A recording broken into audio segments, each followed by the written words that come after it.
Nah, pemirsa, sekarang saya berada di rumah puisi Taufik Ismail. Di sini berbagai macam karya Taufik Ismail disimpan dengan sangat rapi.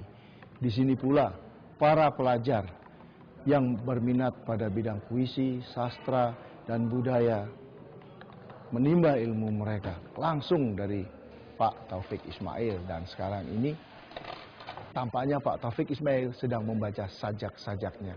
Dan saya akan menemui beliau. Kita merindukan anak-anak Indonesia. Kita merindukan anak-anak Indonesia berwajah cerah, gembira, pergi ke sekolah. Kita merindukan berjuta-juta anak Indonesia mendapat peluang serupa. Dididik, membaca buku, menuliskan pikiran, merenangi lautan ilmu, mencintai perpustakaan. Kreatif dan sensitif terhadap kehidupan. Mencintai ibunda dan ayahanda, hormat pada guru, penuang ilmu, solider, dan beramal bagi bangsa, tidak canggung dalam pergaulan dunia. Selamat siang Pak Taufik Ismail. Maaf ini saya mengganggu. Baik saja Pak. Indah sekali sajak yang tadi Bapak bacakan. Ya. Dan dalam kesempatan ini saya mau langsung menanyakan bagaimana penilaian Bapak terhadap perkembangan dunia sastra, seni dan budaya di Indonesia saat ini Pak. Ya, pada saat ini kreativitas, produktivitas di dalam sastra itu berjalan dengan bagus. Tapi bisa lebih bagus lagi. Bisa lebih bagus lagi. Nah, di mana letaknya itu?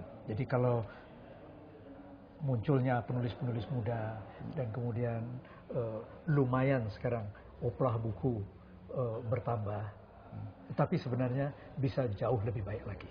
Oh ya, kalau dilihat dari segi kualitas dan produktivitas dari para seniman sastra kita dibandingkan dengan misalnya negara-negara tetangga seperti Singapura, Thailand, Filipina dan Malaysia bagaimana Pak? Ya begini, untuk menjawabnya secara terperinci itu tidak mudah.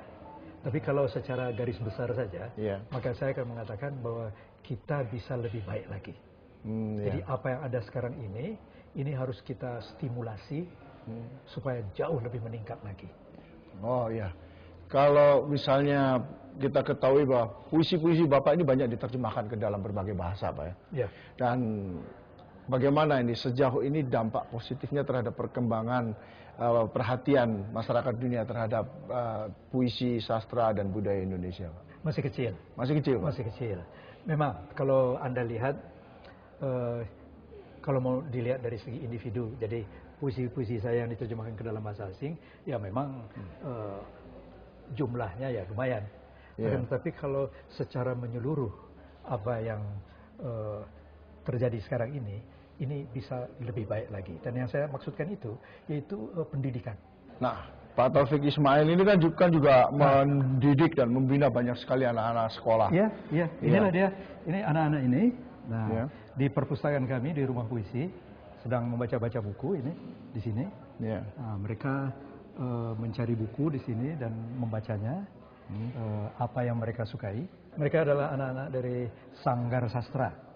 Di rumah puisi ini yang ada 31 sanggar sastra di seluruh Indonesia yang kami dirikan. Di Sumatera, di Jawa, di Kalimantan. Nah, dari 31 sanggar sastra itu ada yang dalam catatan kami itu ada 2 orang. Ada satu di Ngawi dan kemudian yang di rumah puisi ini. Jadi mereka terus didorong untuk membaca sekaligus mengembangkan kreativitas Pak ya? Membaca dan menulis. Dibimbing membaca buku dan kemudian menulis. Menulis itu menulis apa? Menulis puisi, menulis cerita pendek, menulis laporan-laporan, menulis drama kalau bisa, menulis novel kalau bisa. Itu semuanya diberi introduksinya.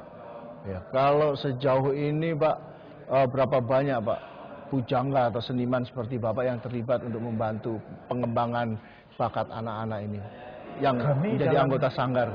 Ya, dalam gerakan membawa sastra ke sekolah, itu yang sudah dilakukan sekarang sudah 14 tahun lamanya. Itu sastrawan-sastrawan yang terlibat, yang bersimpati dan ikut dalam itu ada sekitar 130 orang. Oh, banyak ya? Ya. Dan dalam hal ini Pak Taufik juga memberi contoh konkret antara lain dengan menulis puisi-puisi baru atau bagaimana Pak? Alhamdulillah. Masih Pak ya? Alhamdulillah. Dalam usia seperti sekarang. Sekarang usia berapa Pak? Sekarang saya 75 tahun, 11 bulan. Waduh, dan masih aktif menulis puisi. Alhamdulillah. Nah, ini tetap tolong menjadi didoakan. Ya, bagi saya ini suatu contoh konkret yang perlu ditiru oleh siapapun di Indonesia yang tertarik pada bidang seni, budaya, dan terima kasih, sastra, Pak. Terima kasih. Dan untuk menurut Bapak ini masa depan mereka yang ingin berprofesi atau menggantungkan hidupnya di bidang seni, budaya, dan sastra ini bagaimana, Pak? Akan berat kalau menggantungkan diri atau nafkah dari kreativitas menulis sastra, itu tidak mudah. Itu akan sukar. Akan tetapi saya yakin betul ada dari penulis-penulis muda, apakah muda dalam usia atau muda dalam karir, yang akan bergerak ke arah itu. Oh iya. Karena kan seringkali alasan ekonomi menjadi halangan, Pak ya. Di negara-negara berkembang seperti Indonesia pada umumnya. Tapi kalau sejauh ini kan juga kita ketahui banyak juga anak-anak muda atau sastrawan dari negara sedang berkembang yang sukses menembus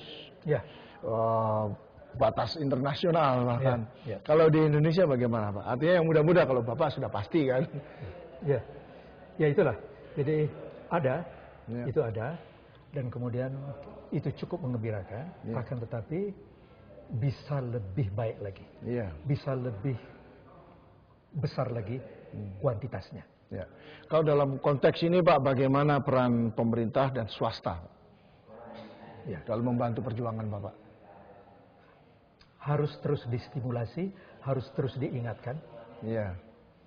Karena pemerintah kita urusannya luar biasa banyak. Jadi hal-hal yang semacam ini yang ada kaitannya dengan seni, kaitannya dengan budaya, itu memang agak ke pinggir. Sekarang ini Pak ya? Bukan sekarang saja, sejak dulu. Sejak dulu Pak. Dan mudah-mudahan di masa mendatang akan ada perhatian lebih besar dari pemerintah maupun swasta, dan terutama dari para politisi yang sekarang ini kan mempunyai kekuatan sangat besar untuk mengendalikan apapun di negara kita. Oke Pak Taufik Ismail, banyak terima kasih saya ucapkan ke Bapak, dan mudah-mudahan semua murid Bapak akan sukses. Terima kasih. Selamat siang Pak. Selamat siang.